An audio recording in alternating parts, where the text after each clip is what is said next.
বাংলায় শপথ নিয়েছে বিজেপি সরকার। ফলে প্রশ্ন উঠে যাচ্ছে তৃণমূল সরকারের আমলের প্রকল্পগুলি নিয়ে। ভোটের ফলাফল প্রকাশ হতেই আমজনতার মনে প্রশ্ন উঠে যায়, লক্ষ্মীর ভাণ্ডার, স্বাস্থ্যসাথী, সবুজ সাথী, কন্যাশ্রী, যুবশ্রীর মতো প্রকল্পগুলো কি আর চলবে? তার কিছুটা ইঙ্গিত মিলল মুখ্যমন্ত্রী প্রথম বৈঠকে। শপথ নিয়ে কাজে নেমে পড়লেন শুভেন্দু অধিকারী। দায়িত্ব নিয়ে তার প্রথম বৈঠকে তার নির্দেশ, রাজ্যের মানুষের যেন কোনো সমস্যা না হয়, চলমান প্রকল্পগুলো যেন থমকে না যায়, এরকমই একগুচ্ছ নির্দেশ দিয়েছেন মুখ্যমন্ত্রী। এমনটাই সূত্রে খবর। ময়দান এলাকায় একটি ট্রেন্ড তার প্রথম বৈঠক সেরে নিলেন মুখ্যমন্ত্রী শুভেন্দু অধিকারী। মুখ্যমন্ত্রী হাতেই এখন রয়েছে সব দপ্তর, কারণ এখন দপ্তর বন্টন হয়নি। প্রশাসনের শীর্ষ আধিকারিকদের নিয়ে ওই বৈঠক করেন মুখ্যমন্ত্রী। মুখ্য সচিব, স্বরাষ্ট্র সচিব, ডিজি ছিলেন ওই বৈঠকে। সূত্রে খবর, আয়ুষ্মান ভারত সহ কেন্দ্রের যেসব প্রকল্পগুলো রয়েছে সেই সব প্রকল্পগুলি এ রাজ্যে যাতে দ্রুত চালু করা যায় তা নিয়েই সচেষ্ট হচ্ছে বর্তমান সরকার। এ নিয়ে প্রয়োজনীয় নির্দেশও দেওয়া হয়েছে বলে জানা যায়। প্রসঙ্গত, বিজেপির বহুদিনের অভিযোগ ছিল কেন্দ্রের বিভিন্ন জনকল্যাণমূলক প্রকল্পগুলো চালু হতে দেয়নি তৃণমূল সরকার। ক্ষমতায় এসে স্বাভাবিকভাবেই সেই সব প্রকল্পগুলি চালু করার চেষ্টা করবে নতুন সরকার। আগামী দিনে কিভাবে প্রশাসন কিভাবে চলবে তারও একটা রূপরেখা তৈরি হয়েছে। বৈঠকে কথা হয়েছে আইন শৃঙ্খলা সহ একাধিক বিষয় নিয়েও, কিন্তু মূল যে বিষয়গুলোর ওপর জোর দেওয়া হয়েছে তা হলো কেন্দ্রের প্রকল্পগুলো এ রাজ্যে চালু করা। জানা যাচ্ছে রাজ্যের চলমান প্রকল্পগুলো যাতে বন্ধ না হয় সেদিকে নজর দিচ্ছেন মুখ্যমন্ত্রী। তাহলে প্রশ্ন উঠছে, স্বাস্থ্যসাথী কি চালু থাকবে? কারণ বিভিন্ন বেসরকারি হাসপাতাল স্বাস্থ্যসাথীর সুবিধা দিচ্ছে না বলে শোনা যাচ্ছে। স্বাস্থ্যসাথী থাকবে কি থাকবে না সে বিষয়ে এখনও আলোচনা সাপেক্ষ।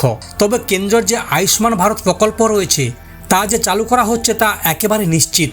ফলে অনুমান করা হচ্ছে আয়ুষ্মান ভারত যতক্ষণ না পুরোপুরি চালু হচ্ছে ততক্ষণ হয়তো স্বাস্থ্যসাথী চালু থাকবে। মোদ্দা কথা, কেন্দ্রের যেসব পরিষেবামূলক প্রকল্পগুলো এখনও রাজ্যে চালু হয়নি তা এ রাজ্যে দ্রুত চালুর চেষ্টা হবে, এমনটাই নাকি নির্দেশ। রাজ্যে বিপুল দেনা ও বকেয়া নিয়ে বার্তা দিয়েছে নবনিযুক্ত উপদেষ্টা। নতুন সরকার গঠনের আবহে রাজ্যে বিপুল আর্থিক দেনা, সরকারি কর্মসূচির বকেয়া, মহার্ঘ ভাতা অর্থাৎ ডিএ এবং মহিলাদের আর্থিক সহায়তার নতুন প্রকল্প অন্নপূর্ণা ভাণ্ডার নিয়ে গুরুত্বপূর্ণ বার্তা দিলেন নবনিযুক্ত উপদেষ্টা। দায়িত্ব গ্রহণের পর নিজের কাজের চ্যালেঞ্জ এবং ভবিষ্যৎ পরিকল্পনা নিয়ে খোলামেলা আলোচনা করেন তিনি।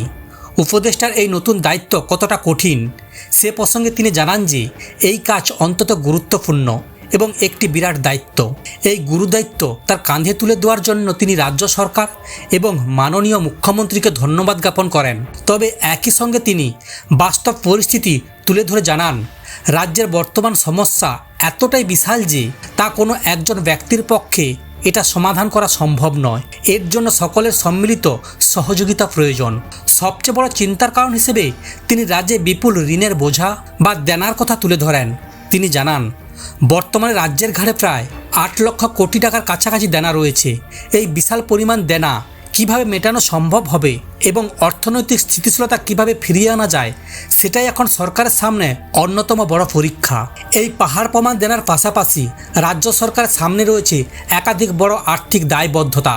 এর মধ্যে অন্যতম হলো সরকারি কর্মচারীদের দীর্ঘদিন ধরে আটকে থাকা বকেয়া ডিএ এবং রাজ্যের মহিলাদের জন্য প্রতিশ্রুত অন্নপূর্ণা ভাণ্ডার। এইসব প্রকল্পের মাধ্যমে আর্থিক সাহায্য পৌঁছে দেওয়া। এছাড়াও সরকারের আরও একাধিক জনকল্যাণমূলক প্রকল্প পরিচালনায় বিপুল খরচ তো রয়েছেই। এই চরম আর্থিক সংকটের মধ্যে কিভাবে এই সমস্ত প্রতিশ্রুতি পূরণ করা সম্ভব হবে তা নিয়ে এখন থেকেই গভীর চিন্তাভাবনা শুরু করতে হবে বলে তিনি স্পষ্ট করে দিয়েছেন।